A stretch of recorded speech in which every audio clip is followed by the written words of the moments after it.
We're here in vibrant downtown Fort Wayne, checking out one of the coolest spots we got, Promenade Park.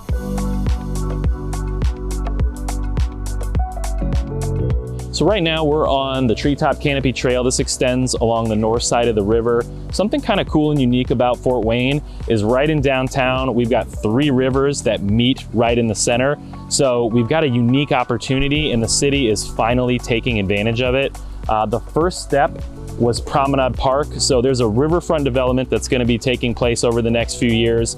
This was phase 1. So we're going to take a tour of it, check out phase 1, and we're also going to talk about how it's not just this park.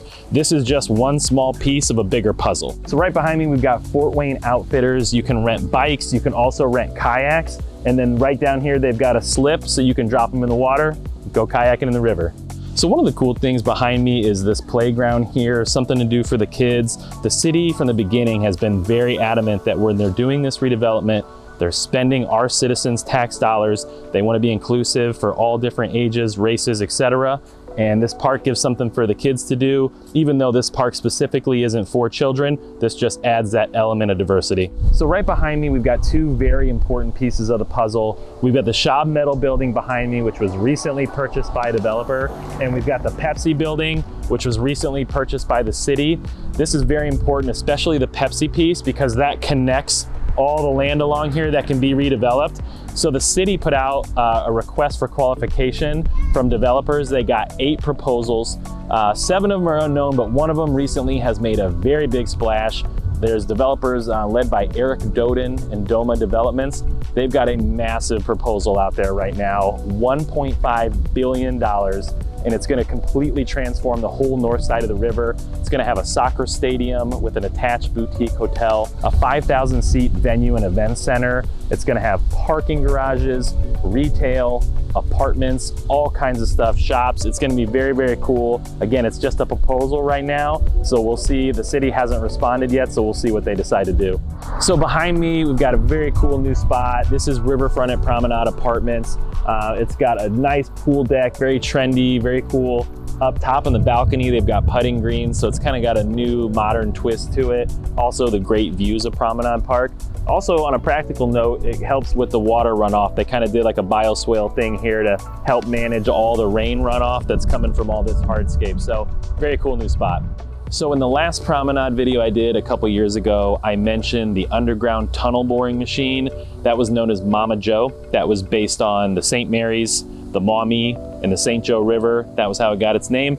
That was gonna drill underground a 5-mile tunnel into the bedrock underneath. And what that was gonna help with was all the runoff, because as the city grew, more and more resources were pushed to the outer limits of the city. Downtown was kind of a forgotten thing. And what happened was the sewers would back up and they would flow into the river. So that made the rivers pretty grody, as you can imagine. So MaMaJo dug the tunnel. That has now been completed. They were hoping to be ready and functional by this year, 2023. We're in October right now. I talked to someone from the city. He said they're looking at probably the second quarter of 2025. They still have to build the pump stations and they're connecting all the pipes to help with runoff. So the project's still got a long way to go, but the idea is that they're gonna have a lot cleaner water running into the river, and that's gonna really help transform this whole area.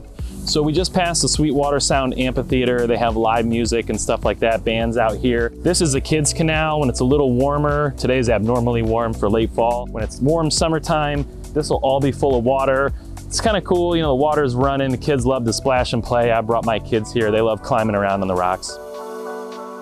So behind me during the summer, you'll see this busy. We've got ping pong, foosball, cornhole. So just a lot of people hanging out during the summertime. So another cool benefit is just a block away is the landing. What was formerly kind of a sketchy little area where I used to hang out back in the day. All my OGs know Columbia Street. That was a place to be downtown. Well, that is all transformed. Now it's a trendy area, a nice little strip, coffee shops, breweries, Mercado Mexican food. Just a lot of upscale areas. It looks totally different if you haven't been there in a while. Got to check out the landing. So right now we just walked through the garden area. It's got beautiful seasonal interest. It's looking awesome right now, actually. If you're from Fort Wayne and you grew up here, you'd be blown away if you haven't been back in a while by how nice this area is. The movement kind of started in the early 2000s. People were realizing like, hey, we've got this opportunity downtown and we're kind of squandering it. And so in 2015, Mayor Tom Henry formed the River Implementation Committee, and the City Council approved a $6 million redevelopment plan. And that kind of kick-started all this. And I was still living in Florida at the time, and I actually remember reading articles and people were very against it. They couldn't see the vision. This whole thing is still a little controversial. If you go in the comment sections of good old Facebook, you'll see some pretty angry people about it. But I think this thing is just kicking off. I think this was the first phase. I mean, it was phase one of a long-term plan. So I think this is all gonna come together and people are gonna see the vision. So right behind me, you see the event center. The cities use it for some of their big announcements. They've also got Ted's Snack Bar. So there's a lot of stuff that goes on here all summer. I brought my kids down. They have the dragon boat races at the end of the summer. That's very, very cool. They also do boat tours. The city's boat is named Sweet Breeze. So you can come hop on and they'll give you a tour up and down the river. So right now we're on the Wells Street Bridge. This is a super popular spot for wedding photos, team photos, engagement photos, etc. It's very scenic. It's one of the state's oldest bridges. We actually saw a wedding party taking their photos here earlier while we were shooting this video. So a very cool spot. It also gives you a nice view of the downtown area and the skyline. So there's been different speculation and different plans for what's coming down the pipeline for what's west of the bridge here. At first it was supposed to be phase 3 of the Riverfront development, which was going to be more recreation-based, basketball courts, sledding hills, amphitheater. Phase 2, which we discussed, is going to be more restaurant, retail, commercial space. But now with the development that we mentioned and the wedge coming here, I'm not sure how that's going to work out. They're still trying to work through all the details of these proposals and figure out what the best use of the space is. As you can see, this is an incredible space. It's unique. It's unlike any other park that I've seen. It's gonna completely transform the skyline behind us. You can see the crane behind me.